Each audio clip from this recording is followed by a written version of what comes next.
বাঙালি বাড়ির রান্নাঘরে কিছু খাবার আছে যেগুলো প্রজন্ম থেকে প্রজন্ম চলে আসছে। তারই মধ্যে এমন একটি রান্না হলো লাউ দিয়ে রুই মাছ।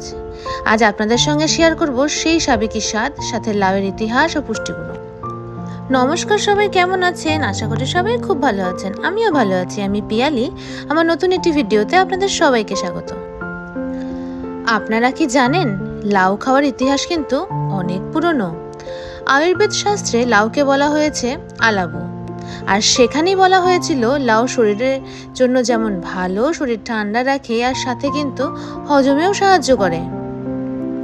বাংলার আবহাওয়া প্রকৃতি লাউ চাষের জন্য একেবারে উপযুক্ত। তাই আগেকার গ্রাম বাংলার প্রায় প্রতিটি বাড়ির উঠোনেই কিন্তু লাউয়ের মাচা দেখা যেত। এখন অবশ্য লাউ জায়গা করে নিয়েছে বাঙালি বাড়িগুলোর ছাদ বাগানে। যাই হোক, লাউ কিন্তু সহজলভ্য, সস্তা, আর এর বহুমুখী ব্যবহার সব মিলিয়ে লাউ দ্রুত বাঙালির প্রতিদিন খাবারে জায়গা করে নেয়। শুধু ঝোল নয়, লাউ ভাজা, ডাল, চচ্চড়ি, এমনকি লাউয়ের খোসা আর বিচিও খাওয়া হয়।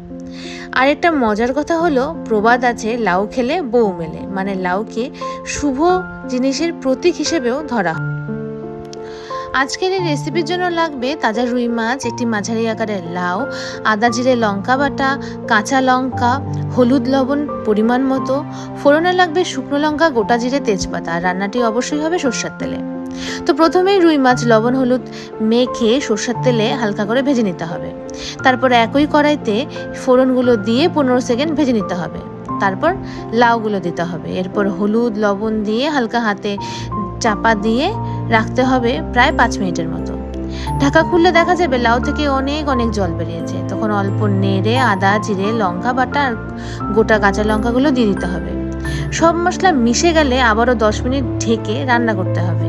এরপর লাউ নরম হয়ে আসলে, মশলা থেকে সুগন্ধ বেরোলে, তারপর হালকা গরম জল দিতে হবে।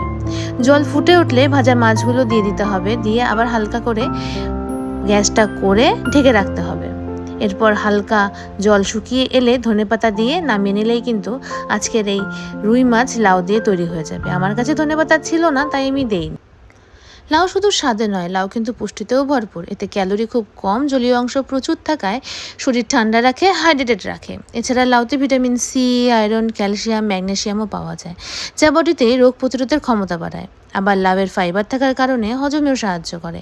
আবার রক্তচাপ ও ডায়াবেটিক নিয়ন্ত্রণেও এর জুড়ি মেলা ভার। ত্বক আর চুলের জন্য লাউ কিন্তু দারুণ উপকারী। কেমন লাগলো আমার আজকের এই ভিডিওটি? আপনাদের যদি রেসিপিটি ভালো লাগে তাহলে লাইক, কমেন্ট আর শেয়ার করতে ভুলবেন না। আর নতুন নতুন বাঙালি রান্নার ভিডিও পেতে চাইলে অবশ্যই আমার চ্যানেলটি সাবস্ক্রাইব করে রাখবেন। আপনারা ভালো থাকবেন, সুস্থ থাকবেন। আপনাদের সঙ্গে আবার দেখা হবে অন্য কোনো দিন অন্য একটি ভিডিওতে। ততক্ষণের জন্য সবাইকে টাটা।